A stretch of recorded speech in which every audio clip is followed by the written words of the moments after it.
2015 से और अब 2020 के चुनावों में के आंकड़ा आप देखेंगे तो हमारी पार्टी ने अपनी वोट प्रतिशत बिहार में बढ़ाई है। अपने तमाम बिहार की जो बब्बर शेर हैं, जो राहुल गांधी के बब्बर शेर हैं, तो राहुल गांधी जी ने जो कहा था कि हम जो पिछले पंक्ति के जो लोग हम लोग हैं, वो पिछले पंक्ति के लोग को हम हिस्सेदारी देते आए हैं, अब इनके हाथ में हम सत्ता देने जा रहे हैं। नमस्कार, मेरा नाम प्रिंस मिश्रा है और आप लाइव सिटीज देख रहे हैं। अभी जो है कांग्रेस के नए प्रदेश अध्यक्ष जो है राजेश कुमार राम जो हैं वो सदाकत आश्रम पहुंचे हैं और मीडिया कर्मियों से बात करते हुए उन्होंने कहा है कि जिस तरीके से पार्टी ने आला कमान ने जो हमें निर्देश दिया है, जो विश्वास जताया मेरे ऊपर, उन पर हम लोग जो है खरा उतरने का काम करेंगे। हमारा जो लक्ष्य है, 2 लक्ष्यों को लेकर हमें पार्टी ने अपने आला कमान ने हमें बिहार का नए प्रदेश अध्यक्ष नियुक्त किया है। पहले राजेश कुमार राम क्या कुछ कह रहे हैं, उनके बयानों को सुनाते हैं। हमारे पुरखों के आज़ादी के दीवाने के देश में आज़ादी दिलाने वाले हमारे स्वतंत्रता सेनानियों के इस धरती पर हम अपने पुरखों के नमन करते हुए महात्मा गांधी, डॉक्टर राजेंद्र बाबू और हमारे जितने भी विरासत रही है कांग्रेस के नेता नेहरू जी, मैं उनके नमन करते हुए सबसे पहले मैं आप सभी को धन्यवाद देता हूँ कि आप लोग शॉर्ट नोटिस में यहाँ और मेरे जो हाई कमान के निर्देशों को सुनने के लिए यहाँ आए हैं। सर्वप्रथम मैं अपने आपके सबके चैनल के माध्यम से अपने नेता न्याय योद्धा श्री राहुल गांधी जी एवं हमारे राष्ट्रीय अध्यक्ष मल्लिकार्जुन खड़गे जी और हमारे जितने भी नेता हैं, चाहे केसी वेणुगोपाल जी हों, आपके कृष्णा अलावरी जी हों, सुशील पासी जी हों, शहनवाज जी हों और हमारे प्रदेश अध्यक्ष जो MP साहब डॉक्टर अखिलेश प्रसाद जी हों, ये सभी के समर्थन से, सहयोग से मुझे ये अवसर मिला है ताकि हम जनता के सेवा कर सकें। हम उस चुनौतियों में यहाँ मुझे दायित्व मिला है, उस दायित्व में मुझे 2 बात कहनी है आपके लोगों से कि हमारी जो विरासत है, वो विरासत में हम लोकतांत्रिक पार्टी हैं और हम राजनीतिक पार्टी हैं।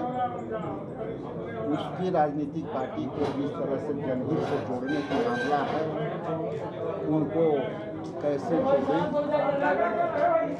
पहला दायित्व मेरा ये है कि कम समय में मुझे लक्ष्य को भेदना है और वो लक्ष्य ये है कि जो हमारा ऑर्गेनाइजेशन है, चूँकि विगत 2015 से और अब 2020 के चुनावों में के आंकड़ा आप देखेंगे तो हमारी पार्टी ने अपनी वोट प्रतिशत बिहार में बढ़ाई है और वो वोट प्रतिशत बढ़ने के तत्पश्चात अब हमारी जिम्मेवारी है कि हम 24% को वोट प्रतिशत कहाँ ले जाएं। तो मेरा कहने का मतलब ये है कि हमारे जितने भी नेता हैं, चाहे वो वरीय नेता हों, चाहे हमारे वरीय कार्यकर्ता हों, चाहे हमारे जितना भी पूरे बिहार के प्रखंड अध्यक्ष, जिला अध्यक्ष,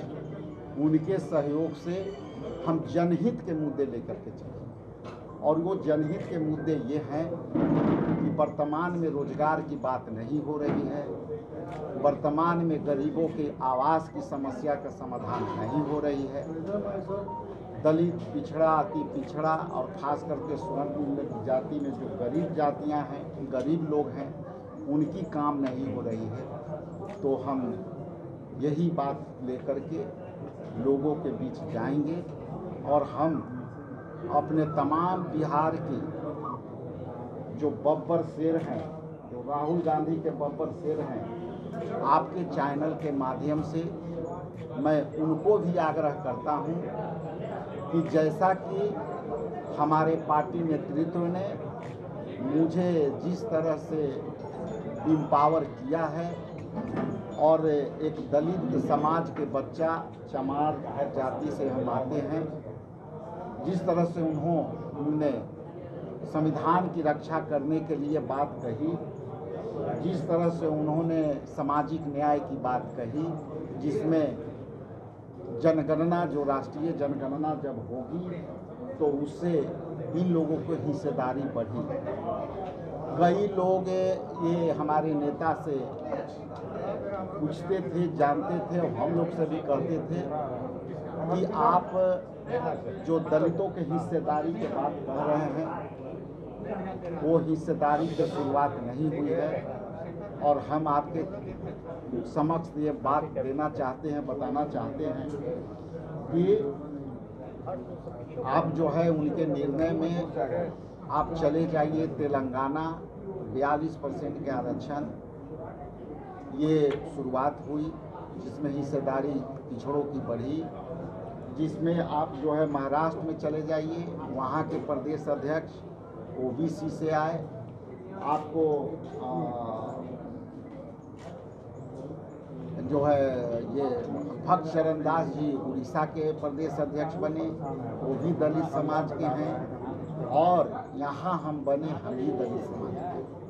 तो राहुल गांधी जी ने जो कहा था कि हम जो पिछले पंक्ति के जो लोग हम लोग हैं, वो पिछले पंक्ति के लोग को हम हिस्सेदारी देते आए हैं, अब इनके हाथ में हम सत्ता देने जा रहे हैं। और उसकी शुरुआत की वानगी आपको देखने को मिलेगी। इसके अतिरिक्त यदि आपका कोई सवाल हो तो मैं सहर्ष स्वीकार करूँगा। निवेदन ये होगा कि आराम से पूछिए, सबको मौका मिलना चाहिए। यदि आपके पास समय है प्रश्न करने का, तो मेरे पास उत्तर देने का भी पूरी समय है। तो ये आप पर भी दलित समाज बिहार की राजनीति में कई खेमों में बटा हुआ है, ये आप भी जानते हैं। आपको प्रदेश अध्यक्ष की बैठाने के बाद जो भी राहुल गांधी जी अपनी सोच रहे हैं, क्या लगता है कि सभी दलित समाज को आप गोलबंद कर पाएंगे कांग्रेस के भी अंदर? देखिए, जिस समाज की आप बात कर रहे हैं, वो समाज में दो चीज देखना है।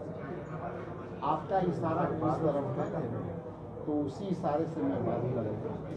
आने वाला समय में, जैसा कि मैं बार बार कहता हूँ कि दलित समाज का 18.65% उनकी संख्या है, और उस संख्या के बाद अल्पसंख्यक समुदाय के भी लगभग 18 से 19% है, और पिछड़ा अति पिछड़ा आप जोड़ लेंगे तो करीब 36% का। आपने ठीक कहा, ये चुनौती हो सकती है, लेकिन यदि विकल्प उनके सामने नहीं होगा तो ये बटा हुआ दिख रहा है, लेकिन वो सत्ता में है उन्हीं के बदले। तो यदि उनको विकल्प के रूप में दिखेगा तो वो भी जानते हैं कि हमको अवसर कहाँ मिलेगा। सर 25 का चुनाव है, क्या स्ट्रेटजी होगी गठबंधन को लेकर, सीट शेयरिंग को लेकर? देखिए, ये जो सवाल है चुनाव से संबंधित, चुनाव तो हर 5 साल पर होता है, और जब हर 5 साल पर होता है तो कई चुनौतियां सामने होती हैं। और जो आप जो सवाल कर रहे हैं, उसका सवाल का उत्तर ये है कि अभी ये जो सवाल है प्री मैच्योर्ड है, अभी चुनाव कल परसों नहीं है कि इसको जवाब हम देना उचित समझे। आने वाला समय में जब इस तरह की बातें आएगी तो आपको भी बताई जाएगी, और जो भी निर्णय होता है हमारे के यहाँ, चूँकि अखिल भारतीय कांग्रेस कमेटी आंतरिक लोकतंत्र है, और किसी भी तरह का फैसले CWC लेता है तो जो फैसले उनके आएंगे उस समय वो आपको मत बताएगा। कांग्रेस कितने सीटों पर लड़ेगी कांग्रेस? हमारा विषय अभी वो नहीं है कि हम कहाँ और कितना पर जाएं। हमारा अभी विषय है कि कम समय में हमको कैसे अपने जो है जनहित को मुद्दों के लेकर के जो है जनता में जाए, जनहित के मुद्दे को लेकर के अपने वर्करों से जोड़े। तो ये हमारे पास चुनौती है। खड़गे और राहुल गांधी से आपकी मुलाकात हुई है? दिल्ली में पूर्व प्रदेश अध्यक्ष से मिलने के उनके आवास में आपने कहा कि सभी सब कुछ ठीक ठाक है, अभी मुलाकातें भी हो रही है। ऐसा क्यों लग रहा है कि आपको दो मोर्चे पे लड़नी पड़ेगी? एक तो जो प्रदेश में केंद्र में जो जिम्मेदारी दी है उसको लेकर के और संगठन के अंदर है, क्योंकि पूर्व प्रदेश अध्यक्ष ने ट्वीट किया कि जब नाश मनुष्य पे छाता है पहले की भी मर जाता है।